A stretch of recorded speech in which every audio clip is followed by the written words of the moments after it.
Hello, everyone, and welcome to another episode of Ask Me Anything. I am your host, Adam KN6QGV, with my co-host. Jeremiah W9JAM. Today, we're going to be going over changing the background for your boot up and standby screens. And if you guys have any questions related to that or anything else, amateur radio, we're here to help you. So before we begin, make sure you guys like, subscribe, hit that notification bell down below so you guys will get access to us and be notified every time we go live. Without further ado, Jeremiah, would you like to take it over? All right. So as some of you already know, and some of you may not know, you can actually change your boot up screen as well as your standby screen on your radio. Now, how we do this is actually in the code plug software or customer programming software, whichever one you want to call it. It's still CPS or the initials. So what we're going to do is we're actually going to open the CPS and we're going to make sure that we actually have the files downloaded. So in this case, I already have the CPS installed, but I don't have the screens on my computer. So I'm going to show you where everything is in the download file. So with that, let me share my screen and I will show you where you download the CPS software for your radio on our website and how to extract it and get those screens. So that being said, let's hop over to screen 2. All right. I believe everybody can see that. All right. So on our product support page, you'll have several different models listed here. If you're doing an 878 UV, it's version 1. The 878 UV2 is version 2. The 578 UV3 Plus is version 2 radio. And the 578 UV3 Pro is the version 1 radio. Correct. So in this case, I'm using an 878 UV2 Plus. So I'm going to click here. Now, as you may have seen on our previous video, they did patch 3.02 firmware. So it is now 3.02N, but it just says 3.02 on our website. It is the latest patch, so you are safe to download that. So what we're going to do is we're going to download. And we see it's right down here in this corner. So we can click on it. It'll open up a new window. And I'll drag that over here. And as you can see, this is the inside of the zip file. And this is on Windows 11. If you have WinZip or 7-Zip installed, it will be a different looking window, just so you know. But if you're using Windows 10, Windows 11, or Windows 7, it'll look similar to this. So up here, we have an extract all option. We're going to click extract all, and we're going to get a new pop-up window that looks like this. Now, you can name this however you want. I recommend you just leave the file name the same as the zip file name, because this is going to be the folder you're going to look for in the downloads folder or wherever you downloaded the folder. So we'll click extract. And when it's complete, it'll pop up that new window for us. So for you, those of you who are wondering, right here is the magic folder we're looking for. This folder right here, the Delta 878 Uniform Victor Screens folder. That has all of our screens in it that we can actually use for our boot up screen or our standby screen. And I'm going to change the view on this, so hopefully it will show all the different screens. And should be able to see that. This is what all these different screens look like. You've got the classic white screen. You've got the I want my 868 back screen. Here is the boot image that I actually am going to be installing today. And it just says 787 UV boot image. They've got some of the file names backwards. It should be 878. Actually, no, there is a 787 radio, and that is from that one. Oh, okay. See, I learned something new today. You've got dark blue. We've got the glossy made of plastic. And these are standby screens. So one thing you may notice on this standby screen right here is it's got a yellow dot right there, and then the 2 red dots. Those are actually covered up with your battery meter. And as your battery goes down, it'll illuminate one of these, will show through. So you'll get the yellow when you get to 2 bars, then a red when you get to 1 bar, and then when you're out of power, you'll have 2 reds and the yellow that show through. So let's get over to the CPS software. Now, for those of you guys interested, you can use custom images too. I believe it's a 128 by 160 Yes. layout. You can use your own. Don't make the files too big, obviously, but you can make your own if you are interested in putting, say, for a commercial aspect, your logo on the background, or if you want to put a picture of your family on the background or something. Just make sure it's not too wild of a picture, because sometimes when you have a wild picture, it tends to dull down the text on your radio. But if you want to Yes. do something for like boot up, like a picture of your family or something, you can always do that. That's a great place to do that. And You can as you also do can, your call sign yep. picture. And as you can tell right here, these files average around 21 kilobits. So that's the file size you want to try and target when you make these files. So Yeah. let's get the CPS software pulled over. And give me 1 second. Let me get the correct code plug open here. And okay. All right. So how you're going to do this with your radio is you'll actually go to Tool, and then you're going to go to Boot Image, and then Open Image.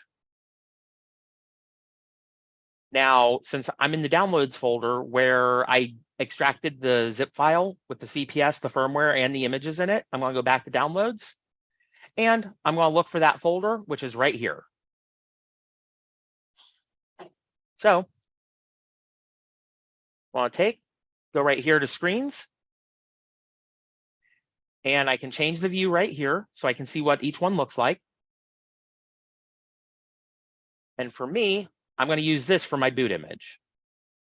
I'm going to click Open. Okay. And then we need to write it to the radio. So here's my radio. I'm actually going to plug in the cable.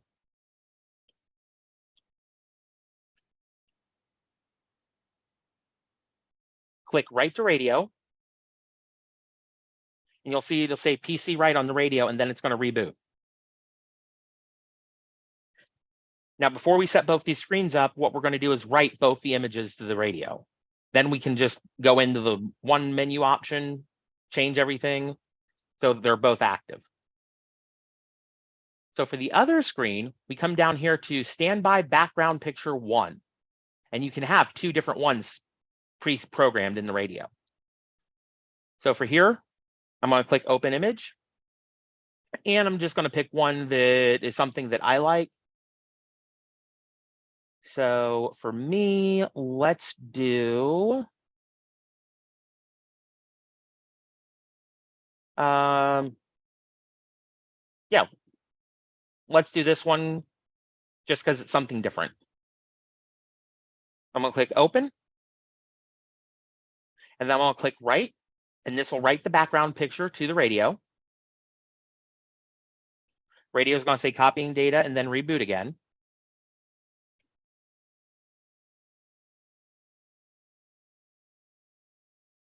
And then we're going to go to Optional Settings, Display. Now, Standby Background Picture is set to default. So I'm going to change that to Custom 1. Power on's the other one. Yep. And then Power On mode. We're going to change Custom Character to Custom Picture. Click OK. And then we're going to write the radio again. Just other data. Write the radio. This will update everything in the radio.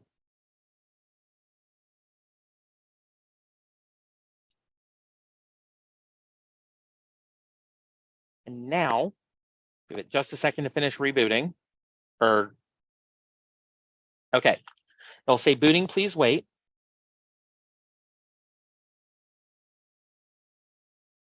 And then there's the custom image for the boot screen. And now I've got my custom background screen. It's as simple as that, folks. So hopefully that answered some questions for you guys on how to do that. Now, if you have more than one installed, you do two different background screens. You can actually go into your settings on the radio and choose which one you want to be active. You can also do it again through the CPS here by choosing your background image screen right there from default or 1 to 2 under You would display. just go to display, come back down here to standby background picture and change it to custom 2.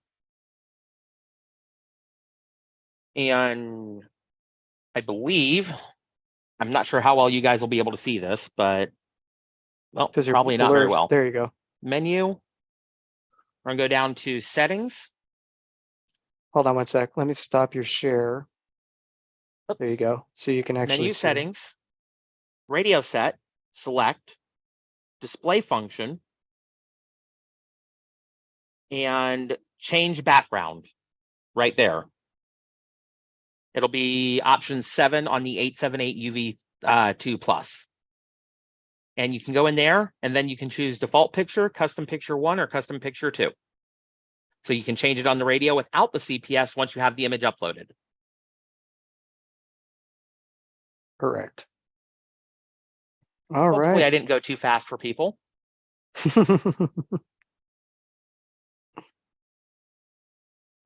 All right, we got a couple questions here. So if you guys have any questions at this time, please make sure you guys send them to us. We will be answering them. If you're on our site, we have that chat right next to the YouTube window where you could send the messages to us. If you're on YouTube, you can send a message directly in the comments below, and we will actually see them here live where we're at. Yep. All right. It says, how do I stop the beep when an APR message comes in on the 578? Okay. Let me get the CPS pulled up for that. What you can do is you can actually turn off all tones, and that should stop the beep. It should be digital idle tone. Or no, not digital idle tone. The APRS, wouldn't that be in the APRS settings? Yeah, it should be. Let me look.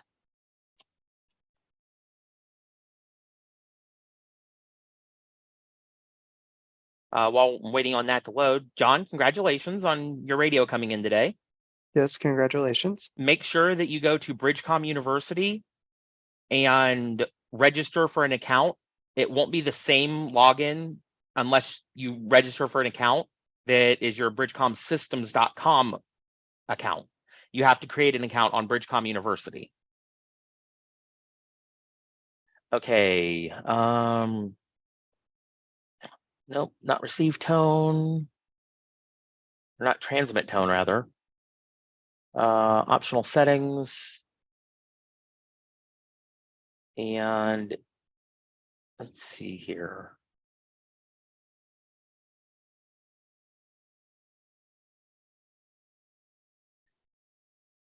It may be the call alert tone under alert tone, under optional settings. You may need to set that to none so you don't get any tone when it comes across.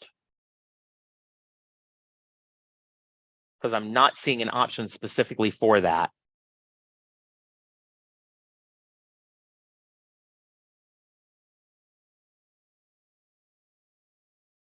Alert tone 2, call end, call all tone. Yeah, I'm not seeing an option specifically for the APRS tone other than the transmit tone when your radio transmits. So either call alert tone set to none or turn off all tones. That would be the two I would check. Try those settings and see if that works. All right. Well, here's an interesting one, and we got 2 people that have, I think, this problem. I have an 878 UV2 Plus. The M102 headset sounds garbled and mic sounds garbled. He did the upgrade to 302N and 106 for Bluetooth board. The M102 works fine on other devices, but he has adjusted the gains. Any suggestions? The only thing I can think of is delete the device out of the 878 and repair it. It may not have paired correctly the first time, and it's having issue with the Bluetooth codec. That's a good one. I do know that the headset does work fine on it. Jeremiah and I both have used them with them. But it all depends on how your Bluetooth's set up. It could be that you might need to just remove it, reflash the Bluetooth again, just to make sure it went in there. I do know sometimes when you flash the Bluetooth, it says it wrote to it, but it didn't actually write to it. So make sure also ensure that your radio says 106 on it and not 104. That could also be the issue. But yeah, remove your device and repair it. That would probably be the best thing first. If you're still having issues, send a support ticket into support submit a ticket on the top right at support.bridgecomsystems.com, and we will help you. We'll get some more. We'll set up a session where we can help you. Thank you, Stephen, for the birthday wishes. For those of you who didn't know, yesterday was my birthday. So thank you to everybody that sent me messages on Facebook. I appreciate it. Let's see, Neil, digital idle tone, options 1 through 3. What do the different options mean? Well, let me take a look at that, because that's one I've never been asked and never looked at before. I think I'm getting a little confused here. I'm thinking when he says options 1, 2, and 3, I'm thinking tones. Yeah, digital idle channel tone. Says type 1, 2, or 3. You want to pull up the CPS so everyone can see it? Yeah.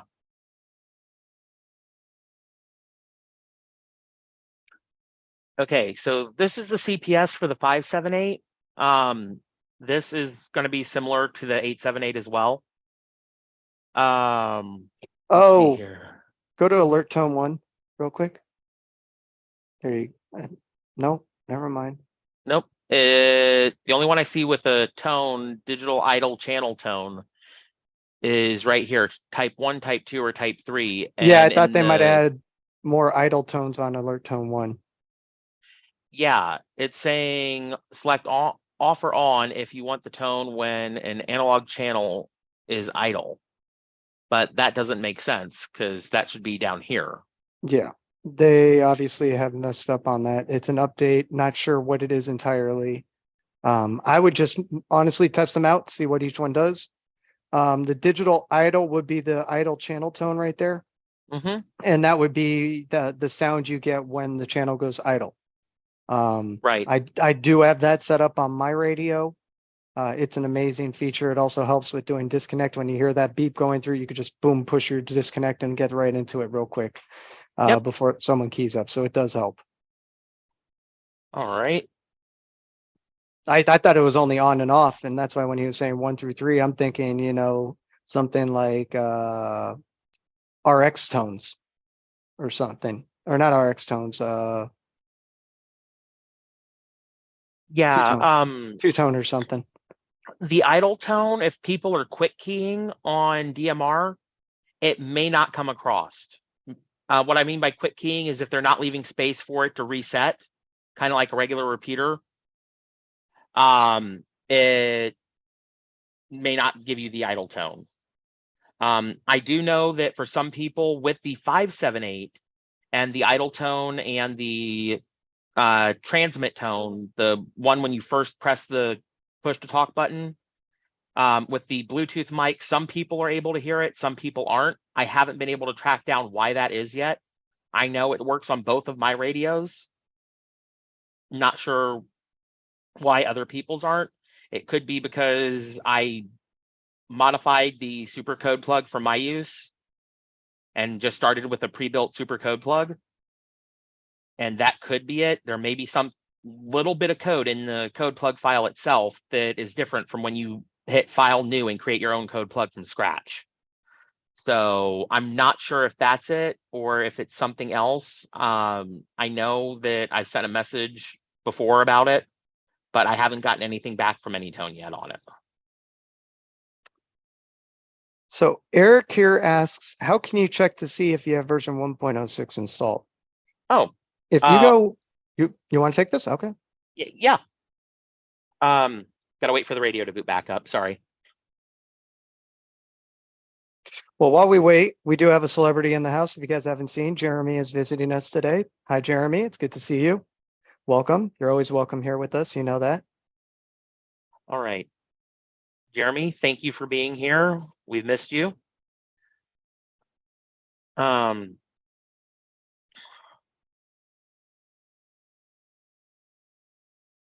All right, so you're going to go to menu, and to check and see which one you've got, you're going to go down to settings, which is option, well, it doesn't have a number next to it. Just click settings, device info, and Scroll all the way down to the bottom. yep, all the way down to the bottom.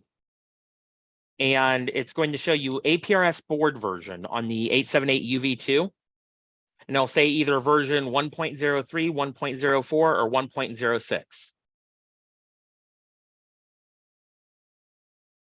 So hopefully that helps you guys out with that one. Now, just because I know we're going to get this question, there is a different baseband version between the 578 and the 878 now. The baseband on the 878 is SCT 3258 version V 2.01.07 Bravo Alpha. On the 578, the SCT 3258 version or baseband version is 2.01.07 Bravo Foxtrot. The baseband was updated on the 578 for compatibility with the AnyTone BT01 microphone, speaker microphone, the Bluetooth speaker microphone. And at this time, and there's no plan to do so, the BT01 is only compatible with the 578. It will not be made compatible with the 878. So I know I get that question a lot in support tickets. Just wanted to throw that out there here. It's not compatible with the 878. So good questions today. Mm-hmm. What else we got? Well, I'd like to give a quick shout out. Alfred, it's good to see you. For those of you guys who don't know, Alfred is one of our Facebook specialists. He helps us do all of the magical stuff you guys see on Facebook. So if you guys haven't done so yet, make sure you guys do check out our group and our page on Facebook. We have a lot of good posts over there, and it's an amazing community. So head on over and start talking with everyone. Yep. And I am going to throw that link down in there. So you guys have got it as well. 1 second here. Now, while he's doing that, guys, keep the questions coming. We love these questions you guys have. They're always great. So if you guys have anything related to amateur radio, the 878, the 578, the BT01, stuff like that, anything, please drop them in the comments.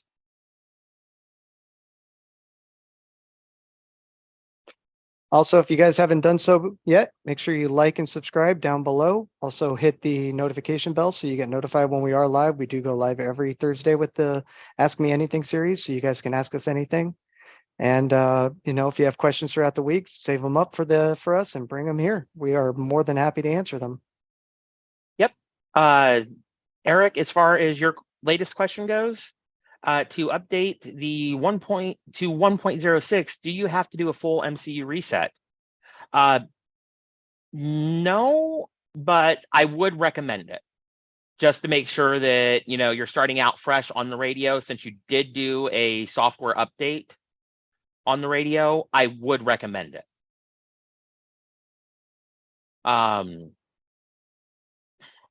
Let's see. We got a good question here from Vape Tobin. Is 3.02 November safe? And well, any chance of that we'll see M17? I'll let you answer the first one, and the second one I can answer.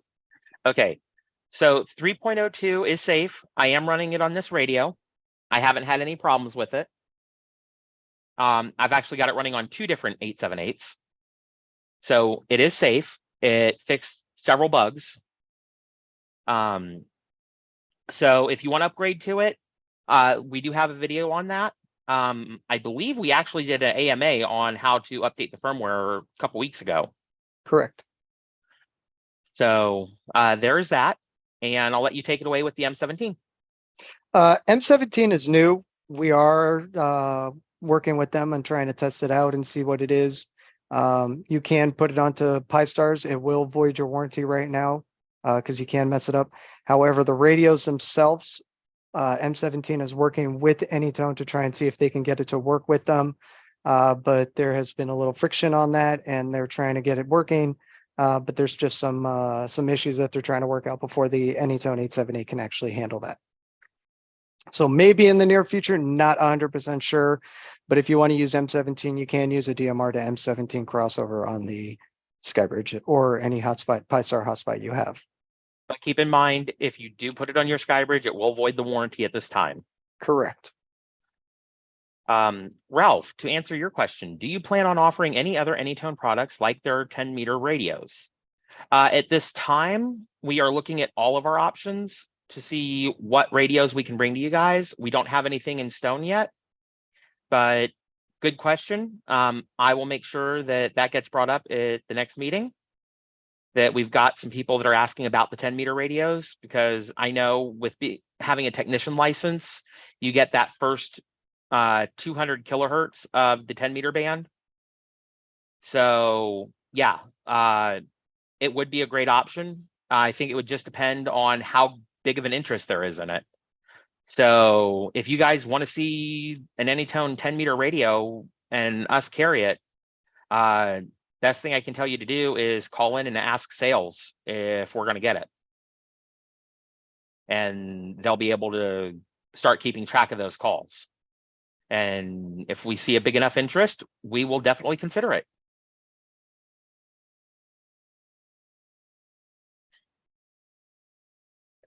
Great questions. Now, for those of you who don't know, they're actually, we are going to be doing an episode coming up here shortly, not maybe next week. I don't know, maybe the week after. Actually, no, next week we're not going to, we might do an episode next week. We might not have an AMA next week. Just letting you guys know, we will be traveling to Hamvention. So if we have some time, we're both going to be landing in Dallas about the time we do these live streams. So we may be a little late if we do it. It all depends on whether or not we have a good Wi-Fi connection there in the airport and what's going on, but we may be live next week. But the week after that, when we're back, we actually might do an episode on SMS to go over some of the new changes in SMS after the SMS GTE gateways are down. There is other ways to do SMS through SMSC and some other things. So we will go over all of those configurations and try and help you guys with that. Yeah, for going through and next week's possible show, if we don't do a live, we may record something for you guys and put that up in its place as we're traveling to Dayton for Hamvention. Me and Adam will figure out what we're going to do and how tired we are from the morning flight on what we're going to do. So just want to throw that out there to you guys. We will be traveling next Thursday on our way to Hamvention. So if you want to come by and see us, because you're going to be there, it's booths 1103, 1104, and 1105. Those Correct. are our booth numbers at Hamvention. And we will be doing presentations, DMR presentations there. So if you guys are interested in checking one of those out, by all means, come on by. We will be giving some DMR little workshop presentations there.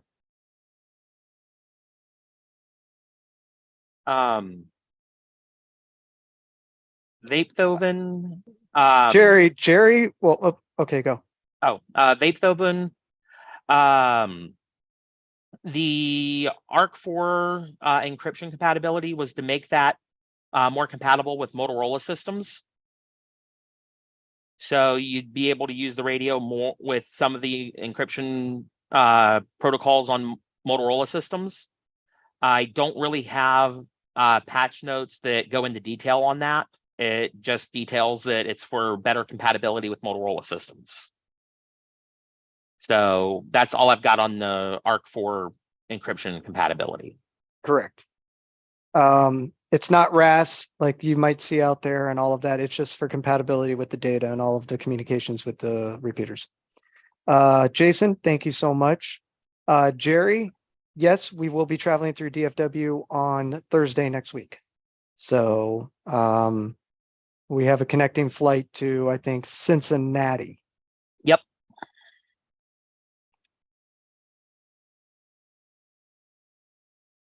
Not a problem, Vathobin. Now, just remember, you cannot use encryption on amateur frequencies. Correct. It's made only for commercial. So just letting you know that now.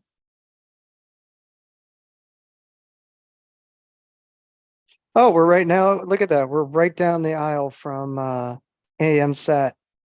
Well, that'll be cool. Yeah.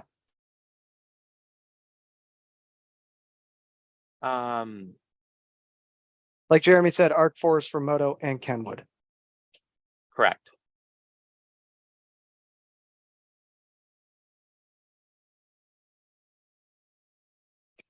Jerry, we're going to be, yeah, we're flying out of there. We're going to be there for a couple hours. We're there midday, all through like lunch till about, I think, 2 or something. That's when our flight is. Let's see. Steve asked, will BridgeCom be handling any QRP HF transceivers, i.e. SDR, in the future? We are looking at other options besides the G90, which we no longer sell. We don't have anything specific lined up yet, but we are looking at other options.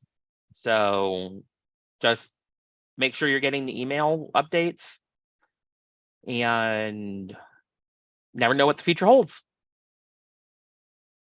Eric makes a good point. We should maybe partner with you guys, Jerry, to do an episode maybe on SATs with the AnyTone radio. I have an 878, great radio. Thanks for the hot. Obviously, we're going to say the Skybridge because you get our customer service and support with it. And it comes with a year warranty. And not only that, you get the support, you get a training course with us and other things. And it's a reliable product. It is all designed and assembled here in North America. The only part we get overseas is the Pi-Star board itself, which we are looking at 2 alternatives to actually get by that. We also have dual band, meaning UHF and VHF. It is only a simplex hotspot, but it is dual band, so you can use it in both UHF and VHF. So if you want to use it on 2 meter instead of 440 or 70 centimeter, you can easily go in, change just the frequency itself to, let's say, 145.8, and then just build your code plug around that frequency.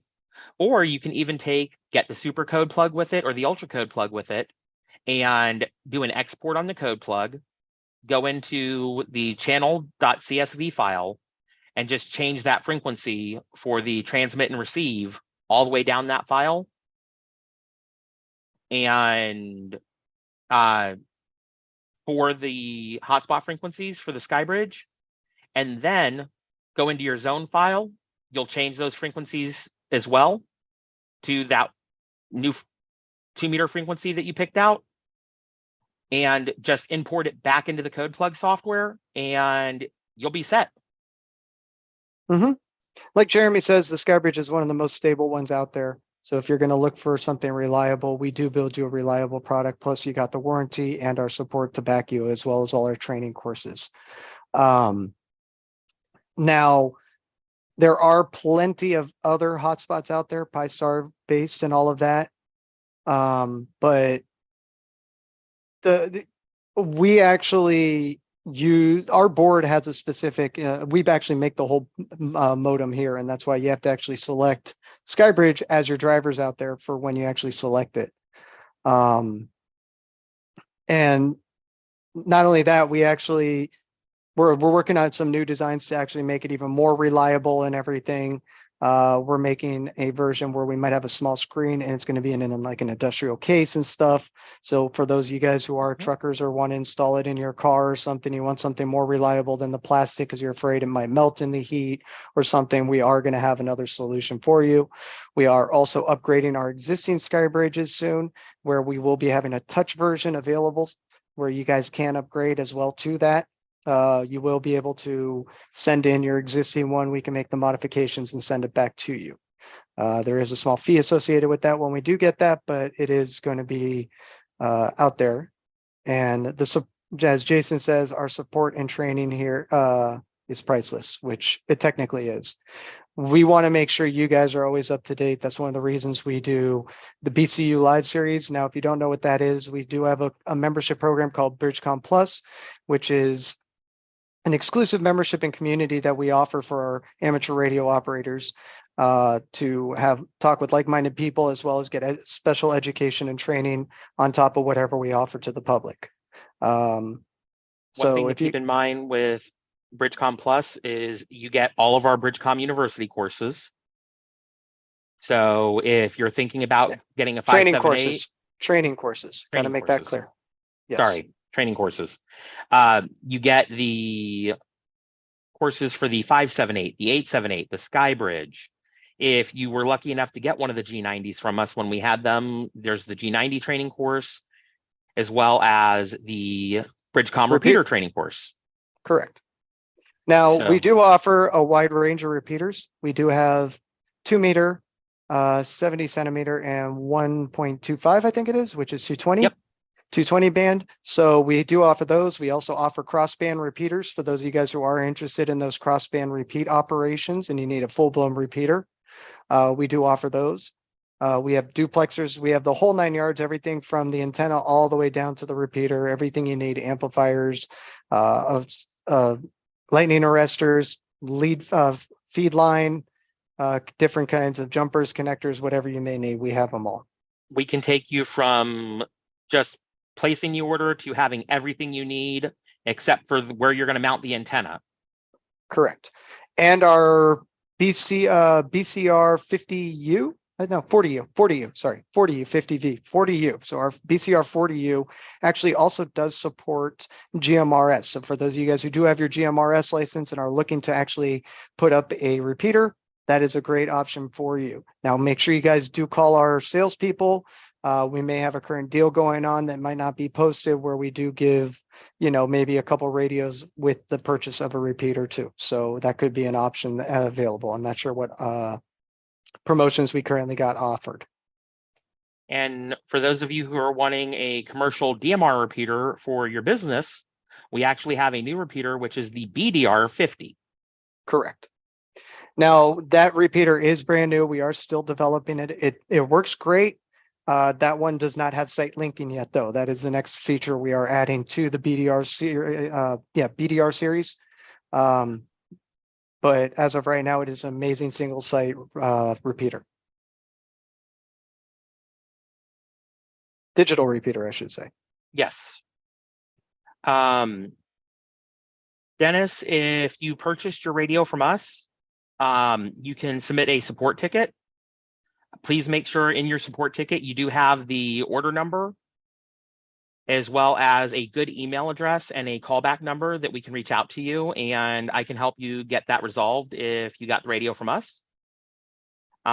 For Papa Delta 4, Delta Delta, every time you key up the radio, it transmits, you hear 3 beeps and can't find a way to disable it. I can actually show you in the CPS how to do that real quick. So let me pull the CPS up for you. And bear with me one moment here. All right, should be able to see that in just a second. All right, so what you'll do is you'll go to optional settings, go to alert tone, and you're going to turn the talk permit tone off. And that will disable the tone right here, which is the one that is the one you get when it keys up, at letting you know that it's keyed up. So that's how you can disable that one. The digital call reset tone is this one right here. That's the one at the end of your transmission. So you can turn that one off, and you can play around with these frequencies and these timings to generate your own tone. If you look hard enough online, you can actually find the correct millisecond timing and hertz frequencies to make it sound like another brand of radio.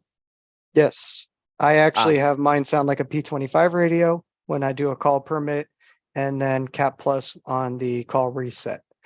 There are other ones you can do out there. There's tons of different frequencies. Now, one thing we did notice is that the 878 and the 578, the frequencies are a little different between them. So you might have to change the hertz a little bit. Whoa, camera got out of focus. You may have to change the frequency hertz a little bit on each one to get the tones to sound precise between the 578 and the 878, but for the most part, you will find them almost spot on. Yep. So hopefully that helps. Papa Delta forward, Delta Delta. Now, at some point, I just want to let you guys know I am going to be doing a blog post for our website on Parks on the Air. And I'm going to try and record some video for that as well to go with the blog post. So if you haven't seen our blogs on our website already, make sure you visit the website and look for the blogs. And you can see what we've done already. Look back through the history. And once I get that blog post done and the video edited and all of that, I'll make sure that I've got that. And I know the radio I'm going to be using has the ability to actually record my incoming transmissions. So I may pull the audio files from that and be able to record those. So you guys can actually hear what it sounds like coming across HF. We can actually do secondary mics probably, or I mean, hook up to a computer and export the audio directly. Yeah. I actually think using the USB cable that plugs directly into the back of that particular radio, I can just select the sound in and set that to record in the sound recorder. Gotcha. All right. Well, I'm going to share my screen here for a second. All right. For those of you guys who are interested, we do have 3 different tiers of memberships for BC Plus. We have our monthly membership, as you can see here. You get exclusive access to our weekly live streams. You get BCU training, like Jeremiah said, access to all our BCU equipment training courses. You get access to our exclusive BC Plus members only community. You get access to giveaways every week. We do give away an 878 radio or 578, a Skybridge, workshops. We give everything away. I think last week we did 578. 578. Yes, we gave away a 578 last week. And the week before that, we gave a Skybridge. So we do give different giveaways every week to our BC Plus members. So if you would like to enter those giveaways, this is a good way to get it. Now, if you start with the monthly membership, you do get the super code plug. Annual, you'll get everything from the monthly, as well as 15% discount on exclusive workshops and events that we have. You'll also get early access to big sales events like Black Friday and some of those other things, and an annual membership card. So if you go up here, the monthly membership is $19.99 a month. The annual membership is $197 for the year. So you will save a couple months on that one. Or you can go to the lifetime for $997, which you get everything from the annual, as well as not an annual membership card. You get 25% discounts on the workshops and events, a lifetime membership card. And we even give you a lifetime membership box with swag. For all our existing lifetime members, if you are here, we are building those up right now and getting ready to send them all over to you guys.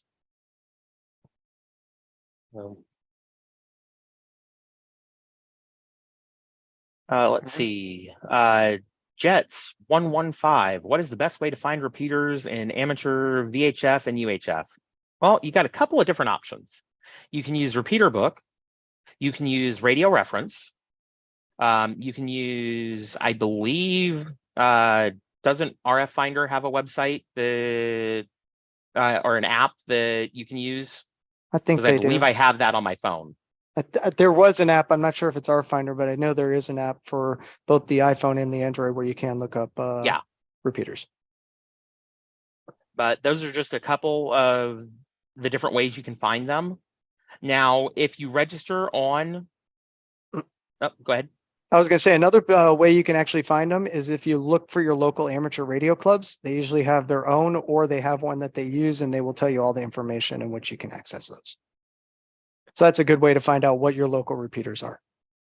And if nobody in your club has an 878 or a 578 yet, don't forget that we do have a referral program. So if you buy one, you can actually refer members using that bluish purple button in the bottom corner. And when they use that special link that's generated, you will get a $75 credit on your next purchase over, I believe it's $200. And they will get a $30 credit on their next purchase after their first initial purchase. Correct. And again, just to access that on, if you go to any of our websites, and if you go to our main website, bridgecomsystems.com, you'll see at the bottom, it says refer. Click there and you will be given a link once you register. And once the person you send that to goes to our website with that link, when they make a purchase, it registers it for you. And something else to remember, guys and gals, our plug and play package isn't just for the 578 or the 878. We do have a mobile plug and play package that does include the 578 as well. And you can take that on the road with you. In the SkyBridge box, it does come with a DC power cord that can be plugged into the power outlet on the vehicle and allow you to take and power the SkyBridge. You just have to configure the Wi-Fi to work with your cell phone or personal hotspot if you have a separate Wi-Fi hotspot like a Jetpack from Verizon or something like that, whatever T-Mobile's version is or AT&T's version. You can get one of those, set that up in the Wi-Fi configuration on your SkyBridge, and be able to use that in the car, and you won't have to program it in any repeaters. You can just use that with the super code plug or the ultra code plug and talk while you're going down the road.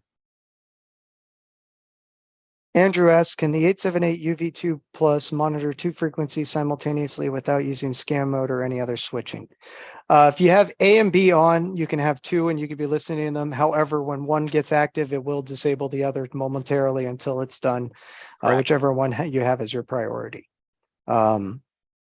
So you can technically put in two frequencies. I do that all the time. I have A and B. B is usually my emergency frequencies, so I can listen to stuff. I actually connect into the local repeater here for CERT, so I can listen if they're doing any call outs or anything. Or if we have any emergencies and emergency traffic goes over that. We also have another app on our phone that we use for CERT. I think it's Zello. I'm not, what is it? I think it's Zello. I think so. Yeah, Zello. It's a two-way radio app that we use specifically that actually also connects to our local repeaters here in town through bridges and gateways and all of that. So you can monitor technically two, but only one will come through at a time. There's only one tuner in there technically. And for those of you who don't know what a SkyBridge looks like, this is actually a SkyBridge. Adam's got one right there on top of his TV. This one is turned on, and as you can tell, not that big. Just so you guys know, the ports that are on the back, the power port is the only one that you use. The speaker plug is not used, and the two micro HDMI ports are not used. You can plug them in. All you'll see is the computer pretty much start up because it is a all Linux you'll see board. Is the console. operating system console for the SkyBridge. Correct. So you're not going to see anything related to the SkyBridge. Yeah, all the information that you need to see is either going to be on your Pi-Star dashboard or it's going to be on the screen on your SkyBridge itself. So just wanted to throw that out there. I know that's a question I've gotten a couple of times in support is what are those ports used for? They're actually not used on the SkyBridge. They're part of the Raspberry Pi 3 and 4 boards.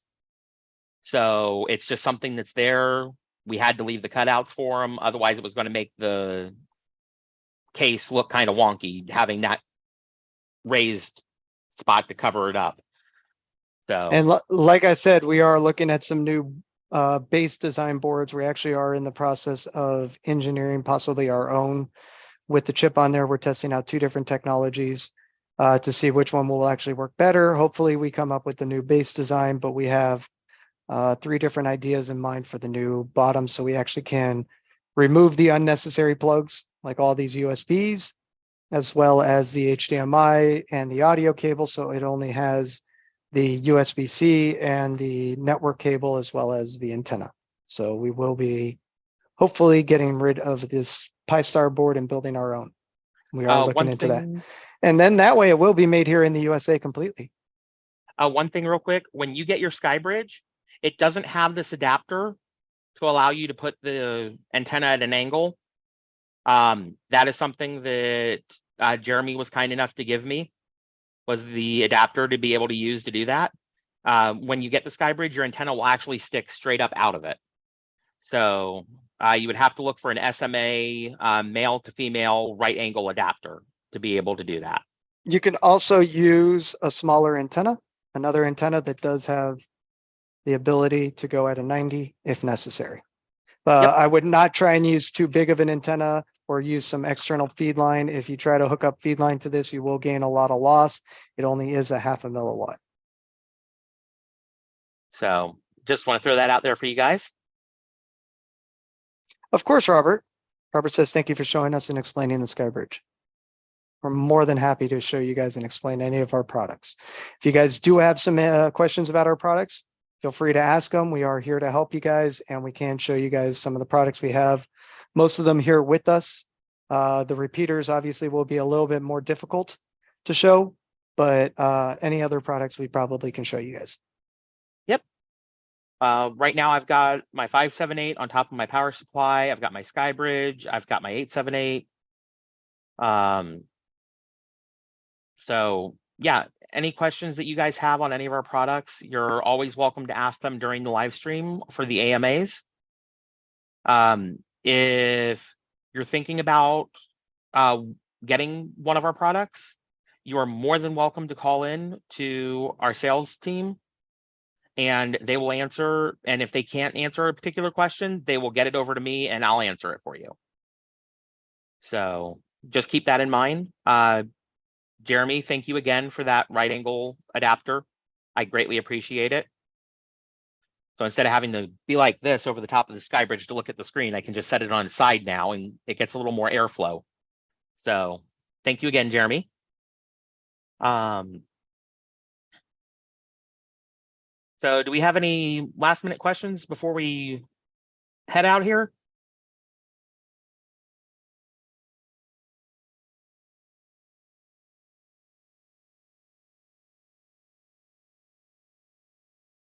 All righty. Well, with that being said, we want to thank everyone for taking the time to actually come out and spend the time with us during your lunch here on this beautiful Thursday. We'd like to thank Jeremy, Alfred, and the rest of the team who has come out and said hey to everyone. It's nice to see everyone. For all our regulars, it's great to see you guys as well, BC Plus members. We'll see you guys Tuesday. For those of you guys who are interested in BC Plus, go to our website, check it out. You know, the shows that we do on Tuesdays are just like this, a little bit more in depth. And then we do a whole powwow afterwards for like an hour or two where everyone can hang around and talk as a community and hang out and have some fun. So we try to make it fun for everyone. But on behalf of the whole BridgeCom family, I'm your host, Adam, KN6QGV, with my co-host, Jeremiah, W9JAM. Signing off. See you guys later, 73. 73s.